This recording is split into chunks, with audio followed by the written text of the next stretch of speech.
KGF का पूरा नाम कोलार गोल्ड फील्ड्स है और फिल्म में इसके दूसरे अध्याय का नाम केजीएफ चैप्टर 2 रखा गया है।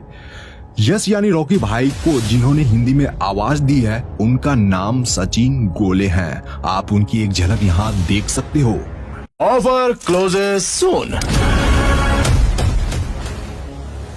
केजीएफ चैप्टर 2 के डायरेक्टर प्रशांत नील सर ने कोलार गोल्ड फील्ड्स में सोने की खानों को दिखाने के लिए हाईटेक टेक्नोलॉजी के साथ साथ वीएफएक्स यूज किए थे।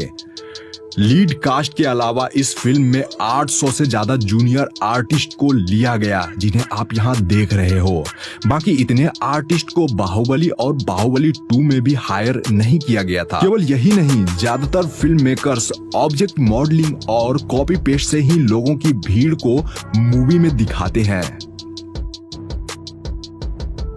एरी एलेक्सा SXT जैसी हाई डेफिनेशन कैमरे को सिनेमेटोग्राफर भुवन गोंडा ने कंधे पर रखकर सारे एक्शन सीन शूट किए थे ताकि शॉट परफेक्टली लिया जा सके। इतना ही नहीं, इस एक कैमरे का वजन ही 40 किलोग्राम है।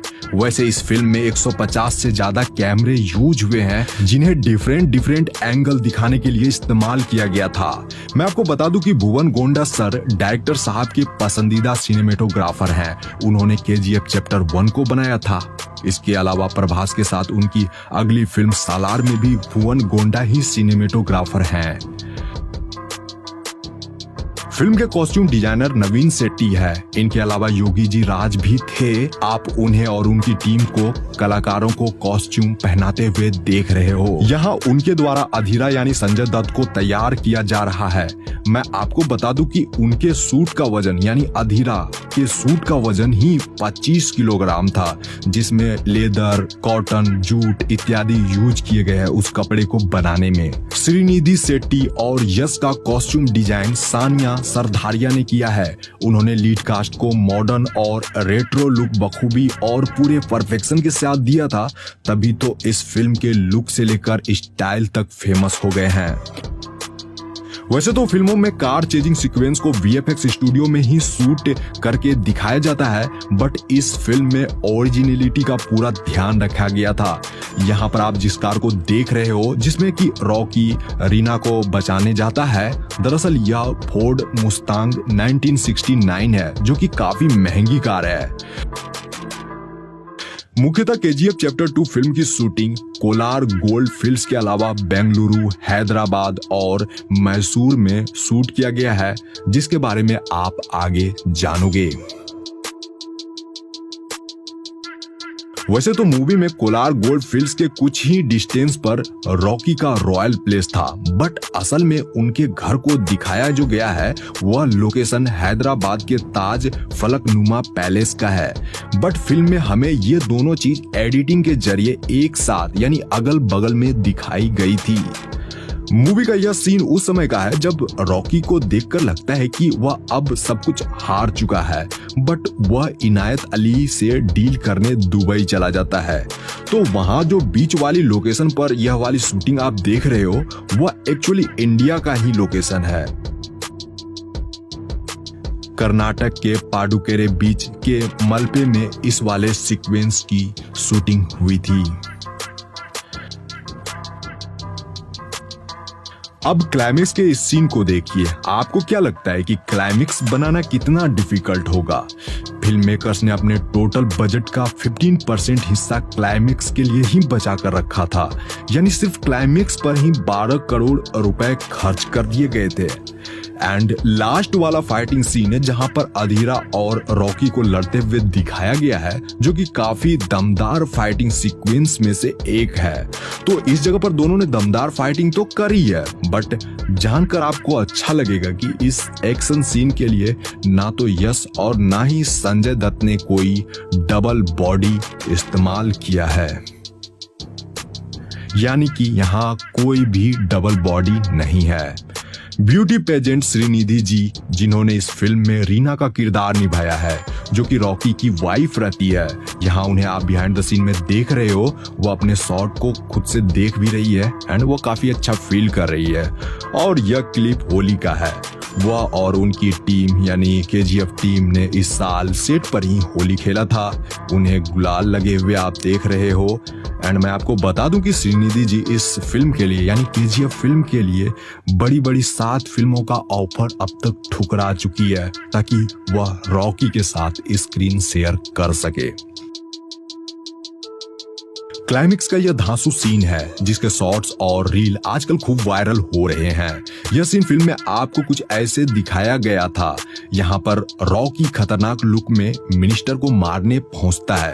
तो फिल्म में दिखाए जाने वाला यह सीन एक रियल लोकेशन का है, यानी कि इसे वीएफएक्स स्टूडियो में बनाया नहीं गया था, बल्कि यह लोकेशन मैसूर के इन्फोसिस कैंपस का है जो कि कर्नाटक में स्थित है। इस जगह पर AK-47 की ढेर लगी हुई है और यहाँ पर कुछ पुराने जमाने की जीप और एम्बेसडर कारें भी दिख जाएगी आप लोगों को। तो यह इसी शूटिंग लोकेशन का BTS है। यह इन्फोसिस कैंपस मैसूर का बाहरी एरिया है। इस जगह हैंडसम रॉकी भाई का प्राइम मिनिस्टर रमिका सेन से पहली मीटिंग होती है जिसका BTS आप यहाँ देख रहे हो। इस जगह पर रॉकी रेड कलर के सूट में नजर आए थे जो कि इन दिनों काफी ट्रेंड कर रहा है। इस तरह के कॉस्ट्यूम, इस तरह का आउटफिट आजकल लड़के खूब पसंद कर रहे हैं। यहाँ वो काफी हैंडसम लगे हैं। तो मैं आपको बता दूं कि यह इन्फोसिस कैंपस मैसूर के अंदर का ही एरिया है। पहले बाहर वाला एरिया जो आपको मैंने अभी दिखाया एंड ये उसके अंदर का है। ये काफी प्राइम लोकेशन है। आप इस जगह को देखकर भी खुद समझ सकते हो। आप लोग यह लोकेशन देख रहे हो, असल में यह KGF यानी कोलार गोल्ड फील्ड्स का लोकेशन है। इसी जगह पर मूवी का 50% हिस्सा बना है। यह कर्नाटक के कोलार में ऐसी एक असली जगह है। यहाँ पर सच में सोने की बहुत सारे खदानें थी कभी। तो KGF चैप्टर 1 और KGF चैप्टर 2 की पूरी स्टोरी कोलार गोल्ड फील्ड्स में बनी सोने की खदानों पर आधारित है।